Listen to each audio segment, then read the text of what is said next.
So I want to talk for a few minutes today about empathy, which is a super important topic. We all know that, right? We all understand the importance of empathy, particularly as a leader, the importance of being empathetic, understanding how people that you have impact over, right? Your team members, your employees, your community, your customers, whatever it might be, understanding how they feel. We understand the importance of that. We all know that. But what I want to talk about today a little bit is the danger of empathy, which sounds like a funny thing, right? Like, how could that seems like an oxymoron? Empathy can't be dangerous. Implicit in the definition of empathy is that you're caring about other people, that you're understanding their feelings and kind of acting accordingly. And I agree. In spirit, in essence, that is what empathy is. But I think much in the game of philosophical thinking that I'm always talking about, we really need to look at these things and understand them, because sometimes it's the things that we take for granted, that we just assume we don't need to question, and that's just all goodness there. Sometimes that's where the danger lies. And I think that's the case with empathy. I think that if you were to look up the definition of empathy right now, you would see something like the ability to understand how somebody else feels. And most of us would say, yeah, that's the game, right? That's what we're talking about. And that's what we should do. We should put ourselves in their shoes. We should understand their perspective. And we should try to do that.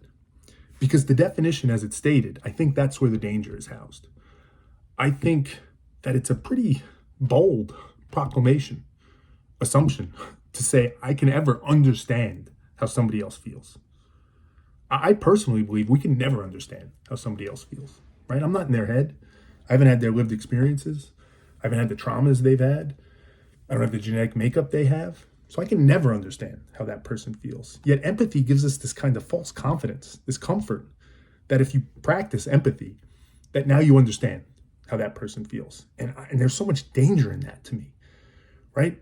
Part of it, because it is such a beautiful, good thing, it's such a good concept at its core, when you feel like you're employing it, practicing empathy, it kind of gives you this moral high ground, which says, I'm good. I can now go forward with pretty much any action I want to take because I've been empathetic, because I have the certainty to know exactly how that person feels. I understand how that person or that group feels. Therefore, I'm good. And as you've heard me talk ad nauseum, we are not good. We should not trust our own minds. We should never allow certainty to creep in. And empathy, in many ways, based on the definition, is a form of certainty. It's us drawing a conclusion to say, I understand how that person feels. Therefore, I can move forward. And I don't think that's the game. I don't think that's what empathy is about at its core. I don't think that's the power and the beauty of empathy and what makes it so impactful, what draws us to it so much. It's subtle, but I think the true definition of empathy, the way we should frame it, is trying to understand how somebody feels. Because that's what we're doing, right? If we're being honest, we're guessing. We're giving our best guess. And certainly, like, we should observe, we should talk to them, we should listen, we should try to understand them.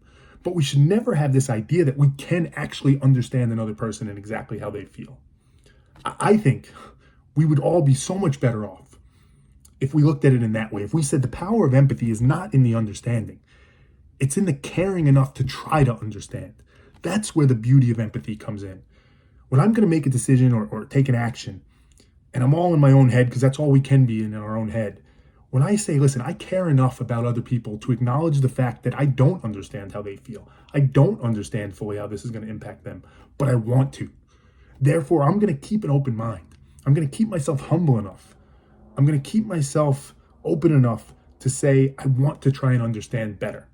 I want to constantly be looking to try and see how this is impacting somebody else. Never drawing a conclusion. Never feeling like I've reached that end state to say, I am now empathetic.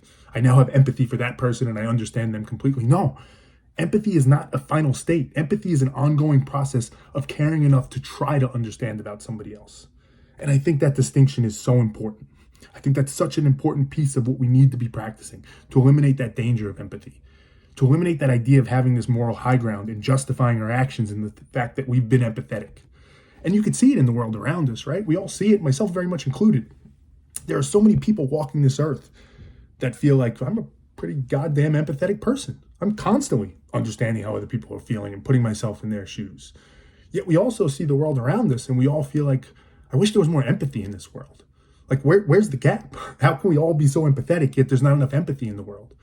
I think it's because of that myth that we can never actually understand anybody. I think if we reframe that in a different way, it sets us up to actually achieve what empathy is intended to achieve. It's intended to remind us that the world does not revolve around us, that we do not have all the answers, that we do not see it clearly.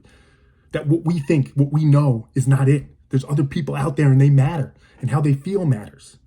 And it reminds us that we will never fully know it. So we need to continue to question. We need to continue to keep an eye out for it. We can never have the comfort of reaching this finished state to say, I understand now. Now I'm good to move forward. We are never good to move forward. We need to constantly be looking and trying to understand. We need to care enough to try and understand. And that is still a very beautiful thing, arguably more beautiful than the actual definition of empathy, I would argue.